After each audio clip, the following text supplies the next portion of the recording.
Yo. What's good, York?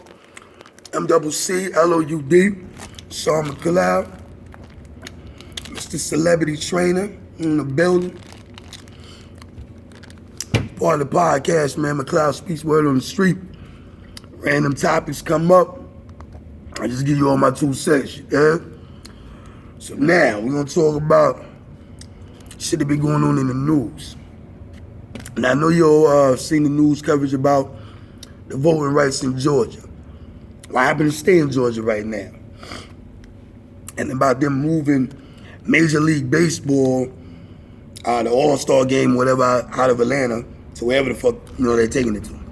Now, first off, I don't even, fuck with baseball like that, you know what I mean? Really, sports in general. Like, I'm not one of them sports groupie niggas. If it ain't boxing, MMA, shit like that, I really, I follow it, but I don't follow it, if that makes sense. But I want y'all to peep some game, and this is how they play y'all, black people. And I'm just keep it all the way funky. I don't care who get mad, who feels some type of way, because a lot of y'all don't do y'all research.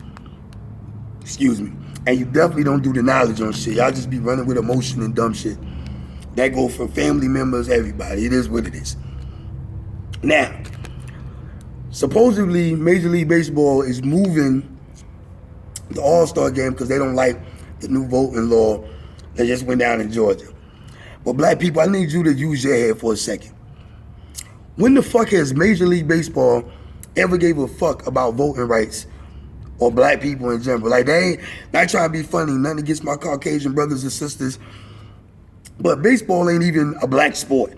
Like, yes, a couple of us played and done great or whatever, but they ain't, I don't know too many black people unless they country from the South or whatever, that be like, oh, I'm going home to watch baseball, you know what I mean? Like, we NBA, NFL, but we ain't too many niggas, worrying about Major League Baseball. But the fact that the All-Star game and all that being held there, that's a lot of revenue for the city of Atlanta, which is predominantly black. Now, here's where this shit get funky at. So the Democrats and everybody that's supporting them, they so-called this, they're so in tune and care about the black people all of a sudden now, which anybody got their eyes open knows that's bullshit.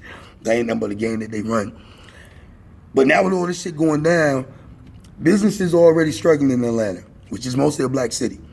Most of those businesses are employed, black people are employed at those businesses, those different companies, everything, restaurants, you name it, Coca-Cola. When I was in the A back in the day, I worked at Coca-Cola back in the day. Like, a lot of jobs, mostly a black city. So, with the pandemic already fucking up, revenue, jobs, companies, businesses, now with them moving that, they said they projected, I think, to lose $100 million. Who is that gonna affect? Think about it, black people. It ain't affecting our Caucasian brothers and sisters. It ain't affecting our Asian brothers and sisters. The only people that's going to affect is black people losing that revenue coming out of a predominantly black affluent city. So how is that helping us? And y'all crying about, well, they trying to suppress voters. I mean, they can pass whatever laws, whatever. You gonna vote, you gonna vote. The little dumb stuff in the bill, like, you can't get nobody water, or you can't, church bus, or, this, that, and third. I mean, whatever. I mean, people gonna vote. They're not gonna vote. It is what it is. Get out there, do what you gotta do the best way you know how. It is what it is. But the real reason I believe that they're moving that is because they be doing these little backdoor deals behind the scenes. And I think it's going to Denver, whatever. They probably did some little backdoor deals, where that shit is lucrative on both parts to move that shit. But let's use the voting law that just got passed as an excuse. But either way, it still hurts black people in that city. It's still affecting us. You know what I mean? But that's the game I've always seen the Democrats play. I mean, Malcolm X, if you do your research and study, Malcolm X been saying that shit back in the day. They come to you as friends. They come to you like, we care about your people. We want to do this, that, and third. But most Democratic cities are the most rundown cities. Most ghetto, most crime, most everything. So they pander to you for your vote. And then once they get in office, they don't do anything. And black people keep falling for them excuses, talking about, this, that, and the third. Like, man, they've been running that shit since, the 50s and 60s. And they still running the same and most still get the same game. Now, I'm not saying the Republicans give a fuck either, because they don't. That's why we have to care about ourselves enough, one, to be educated on the facts, and then two, we got to weigh between both of the parties and see what we can do to get what benefits us in our community. And that's what black people don't get. Because see, y'all still trying to assimilate. Y'all still trying to be a part of something or a part of a system that don't give a fuck about you and don't care either way. But if we know you're dumb enough to use you to push our agendas, then yeah, we'll use you for that. Now, the Republicans, they don't pander. That's the only difference between Republicans and Democrats. They just don't pander to us. That's it. The Dems, it's one and the same fucking coin. Like, the Dems just pander because they know a lot of y'all are uneducated and stupid to the facts. Throw some emotional shit out there, throw some rhetoric out there, and they got y'all hook, line, and sinker. Think about this. When has Obama said he always running his mouth for speaking on some shit on Twitter, this, that, and third? He spoke out about the voting shit, this, that, and the third. But I don't recall no tweets about the George Floyd case. Hello. I don't recall anybody speaking out about the George Floyd case, not Kamala Harris, not Biden, not Obama. They talk about everything else. They anti-Asian hate. They done spoke, made tweets, this, that, and third. I ain't seen none of them speak out about George Floyd because they don't care. If they can't use it to support their political agenda or the things they're trying to push, they don't care. And then I'm going to end it like this, so I ain't going to make this video long. For y'all so-called Christians and people of God, with all this, oh, well, we got to love everybody, and we got to accept, and it ain't all right to judge, y'all are full of shit. Let me tell you straight up. Because if you believe in the Bible, and you believe in the Word of God, and that's what you support, a lot of the shit that they push or are trying to push right now, you would be dead set against, period.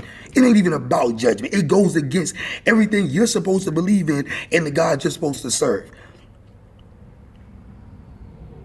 Men dressing like women, transgender kids, all this type of foolishness, and you're a Christian and you support it? You a Christian? Oh, I don't support it, but let me just turn a blind eye and stick my head in the sand.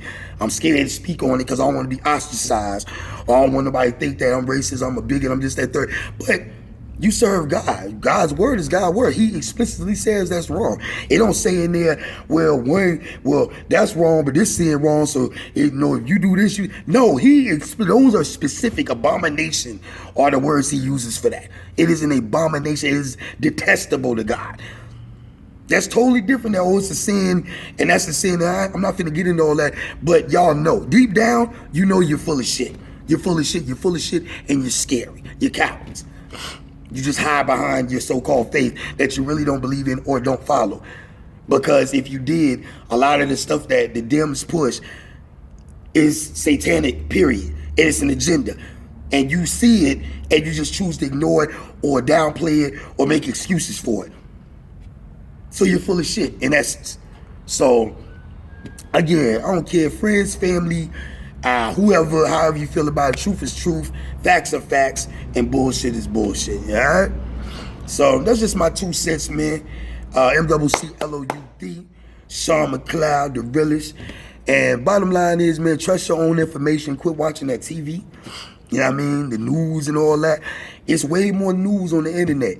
Like, it's a lot of stuff that's bull, but it's a lot of truth out there that doesn't get put on TV.